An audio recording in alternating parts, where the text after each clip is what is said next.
প্রায় ২ যুগ আফগানিস্তানে চাষের রাজত্ব কায়েম করেছিল যুক্তরাষ্ট্র। অনুমান করা হচ্ছিল পুরো আফগানিস্তানই একদিন চলে যাবে মার্কিন গহ্বরে।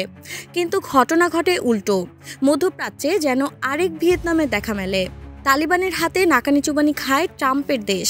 শেষে পালাতে হয় অনেকটা লেজ গুটিয়েই। সেই সাথে হাতছাড়া হয়ে যায় আলোচিত বাগরাম এয়ারবেস। এবার খবর এসেছে সেই বাগরাম এয়ারবেসের দখল নিতে ফের তোড়জোড় শুরু করেছে ডোনাল্ড ট্রাম্প। আফগানিস্তানের কৌশলগত বাগরাম এয়ারবেস পুনরুদ্ধারের উপায় খুঁজছে মার্কিন প্রেসিডেন্ট ডোনাল্ড ট্রাম্পের প্রশাসন। সিএনএন জানিয়েছে, কয়েক মাস ধরে জাতীয় নিরাপত্তা কর্মকর্তাদের উপর এই বিষয়ে চাপ বাড়াচ্ছেন ট্রাম্প।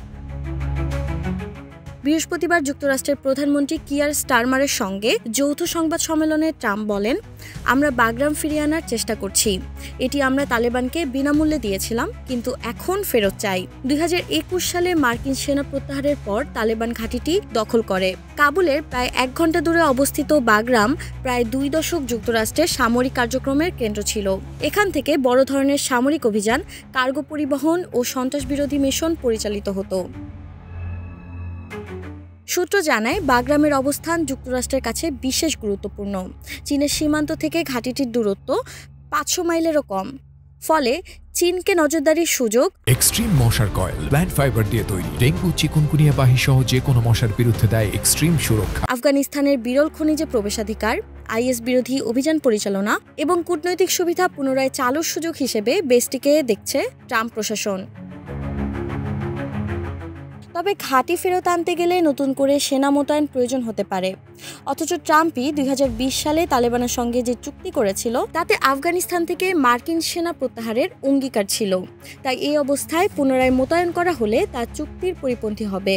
তালেবান এখন পর্যন্ত যুক্তরাষ্ট্রের সঙ্গে এই বিষয়ে কোনো আনুষ্ঠানিক আলোচনা করছে না। তবে ট্রাম্প দাবি করেছেন, তাদেরও আমাদের কাছ থেকে কিছু প্রয়োজন, সে কারণেই ঘাঁটি ফেরত আনার চেষ্টা চলছে। ২০২১ সালের জুলাইয়ে মার্কিন সেনারা বাগরাম ত্যাগ করে। তখন প্রায় ৯০০টি C-17 কার্গো লোড সরিয়ে নেওয়া হয় এবং প্রায় ১৬,০০০ সরঞ্জাম ধ্বংস করা হয়। পরবর্তীতে স্টেট ডিপার্টমেন্টের এক প্রতিবেদনে বলা হয়, বাগরাম ছেড়ে দেওয়ার সিদ্ধান্ত যুক্তরাষ্ট্রের অগোছালো প্রত্যাহারে অবদান রেখেছিল। ট্রাম্প একাধিকবার বলেছে, যদি তার প্রশাসনের সময় সেনা প্রত্যাহার হতো তবে তিনি বাগরামকে ছাড়তেন না। তার দাবি, ঘাঁটিটি চীনের ক্ষেপণাস্ত্র উৎপাদন কেন্দ্রের কাছাকাছি হওয়ায় কৌশলগতভাবে এর গুরুত্ব অপরিসীম। আন্তর্জাতিক বিশ্লেষকরা মনে করছেন, বাগরাম ঘাঁটি পুনরুদ্ধারের যে আলোচনা চলছে তা আফগানিস্তান কেন্দ্রিক রাজনীতির পাশাপাশি যুক্তরাষ্ট্র চীন প্রতিযোগিতায়ও বড় প্রভাব ফেলতে পারে।